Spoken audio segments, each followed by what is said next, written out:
Hey everybody, how's it? Aloha, this is Geebz here, your old composer here at the Decomposer Lounge, pulling back the layers, dissecting your favorite tracks. I have one from a band called Sojourner. I don't know where the emphasis comes in how to pronounce that, but I do the best that I can. This comes from Adam. Adam, what's up, buddy? Adam has been around since the channel has started, been part of Patreon. We go back and forth. Never met him, you know, beyond comments and stuff, but I do appreciate the banter that we have. And he, you know, he says, dude, you got to hear this, because since I'm getting into a little more atmospheric, ambient type music, and some of the stuff that I've written that's kind of had a little medley vibe like that off of my backing tracks that I have on this channel. And I've only got 3 or 4 of them, but they all have that ambient kind of thing. So he says, dude, you got to listen to this. You're really going to dig it. So I am. And so apparently this is an atmospheric metal band, and it's got like members from all around the world also. It says in New Zealand and Sweden and Scotland and England and Italy. And so this sounds like it's going to be really super cool. And it's from Napalm Records, a very solid metal rock label. Always popping out the gems they do. All right, guys, let's do this. Sorry, I got a little tangled up there, like I do early in the morning. Oh, look at this. That's like my guitar jack. It's like, all right, guys, like usual, thank you so much for your support. Buy me a cup of coffee, all that fun stuff. The link's down below. I'm just first words of the morning. That's the problem. Coffee hasn't kicked in. Let's do this. This is Sojourner, and the name of the track is Perennial. All right.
Well, it definitely caught me off guard, without a doubt. The very beginning, the opening, a very light kind of cynical piano pattern that was being played, and then the flute, excuse me, the flute instrument.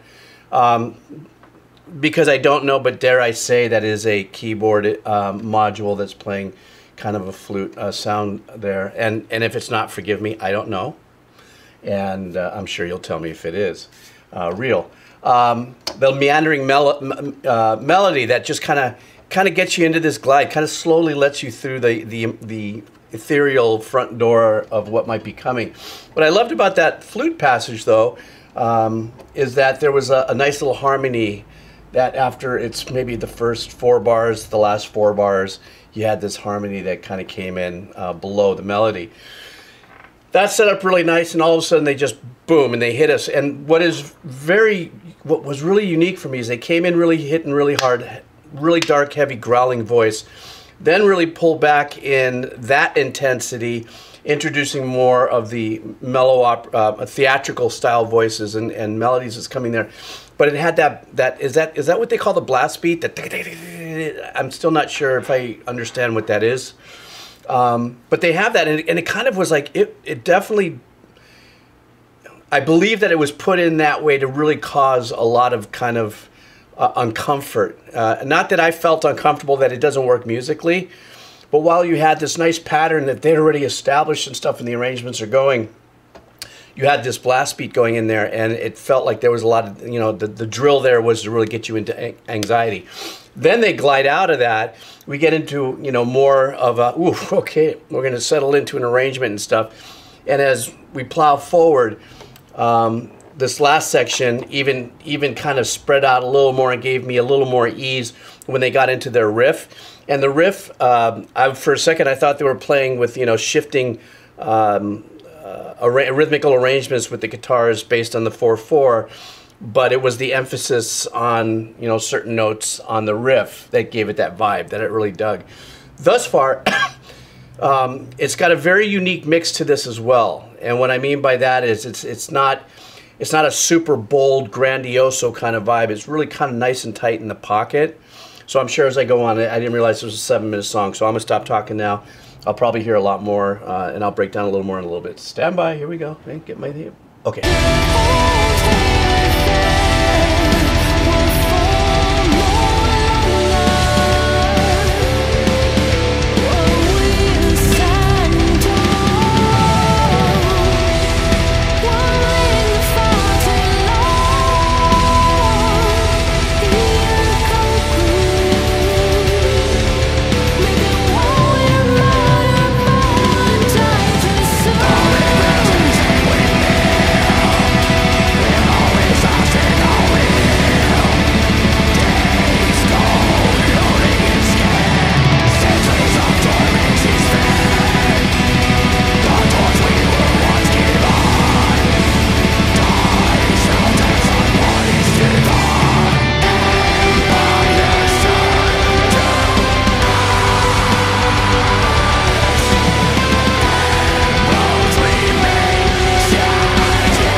Okay, I promise I'll get us back into this. I know this might be a weird place to stop. But the two things I want to just bring out really quick that I just heard is one of the things that's really super important that I found to be really paramount for my enjoyment of listening to music that has the dark, heavy performance of the growling is that there is a melody being played by one of the instruments or series. It could be a double guitar and stuff like that. So you have this melody that's behind it that's got a hook component to it musically, while the lead singer is performing that deep, harsh growl. That growl sinks into the mix with the chugs and the guitars and everything like that. That when there's that musical thing in the background going on, that makes a really super big difference. It's the same thing that happened in the first section, or in the section after I just came back from the break. Another thing I wanted to mention is that I really dig the tones of the guitars. They're really super chuggy, but they're not over the top. And like I said, the mix on this is very unique.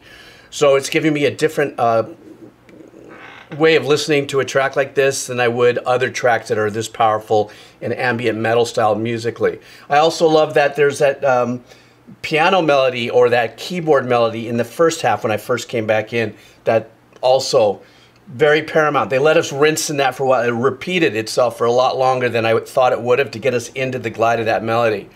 And that's what I dig about what I'm hearing. Very large production in the sounds, in the sense of arrangements and compositions, blending the keyboard sounds with the, you know, the darkness of the guitars and stuff like that. And that's what gives us this ambient structure, you know, and kind of ethereal metal kind of vibe. I'm gonna go back a little bit so we can get into this piano section fresh. So there we go.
Oh, that's so cool. You can hear the pad on the fade, which I think is really good. Why I really enjoy when that happens is because it also reveals a little to me when I think I'm hearing what's considered a pad backup to like power chords. And when I'm talking about a pad, it's a patch used by a keyboard player that spans many different dynamics, from being very ethereal and white and spacey to gritty, you know, analog sounding that can kind of almost never sounds like a guitar, but when it's played in unison with crunches, it makes things really, really super, super fat. And so you can hear on the fade, there was a little bit of a tail of that pad that was left there. Two things I want to say. First of all, the ending hook or the ending chorus of it, so cool. It was huge without being too huge. You know, they could have stacked harmonies on vocals and stuff, but the melodies and the arrangements, the way it was written and how they got into it was really super cool. I would consider it like putting some ice on a burn kind of a thing, and the burn not being a bad thing, but the burn being just, you know, the song got you so, you know, fried through the journey that the way they just kind of took you through this last glory moment of it was more like a, okay, that was really cool. Excuse me. The other thing I wanted to mention is you saw me kind of glow a little bit about the piano playing. So the left hand has got this consistent arpeggiation that's going on here, And there's some chord changes that are happening here, but when you saw me go, ah, I like that, was the fact that the chord expanded a little bit on some of the playing that he was doing on the right hand, which really added a really nice harmony to the melody of what was interwound in that chord playing, even though she was singing this beautiful melody. Very nice and ethereal and spacing. But when the drums came in, for a second I thought, did they change time? And the reality is, I don't think it didn't feel like they really changed time, because this was like the piano with her singing was a very slow thing, seemingly slow, but the tempo was still there. But they went into it seemingly like to a cut time, if you would, in that performance, so that when the drums came in and blasting back in, I think I still heard the arpeggiation and the piano playing going behind at the same time it was established at. But now the guitar and everything else came in, you know, in a double time, seemingly so. And what even made that more exciting for me was that the melody that had been established in the first section where she's singing and everything was being repeated as it grew in the arrangement and got more powerful. But when the male performer came in with that deep growling voice, it definitely did not, how do I say, offend the senses of the mix. So you had this great powerful melody starting to bloom, to bloom, to bloom. Then he comes in and drops his voice bomb in there, and lifts it to fire, you know, level in performance, but doesn't oversaturate the mix. So to me, that section there, the way they bloomed from the piano, from her singing going into that, was so cool. And there was some great engineering that went on over there and decision making. Anyhow, this was killer. I fully dug this song. This is Perennial. I'll put the link of their Spotify down below if you want to hear this without me talking, which I hope you do. Go check them out. Adam, thank you so much. I appreciate it. For those of you who want to support me like what Adam does and everybody, come on down to Patreon if you'd like. Even if you come for 1 month, you come in, I got a ton of videos there, metal, all kinds of stuff. And also it helps me executive produce my slow burn sessions. If you're first time here on the channel, go take a look at those slow burn sessions. They're pretty fun. And of course, if you want to buy me a cup of coffee, the link's down below. If you're still here, what do I say? Type in the comment, I'm still here. Thanks for liking, sharing, commenting, hanging out. You guys take care. See ya.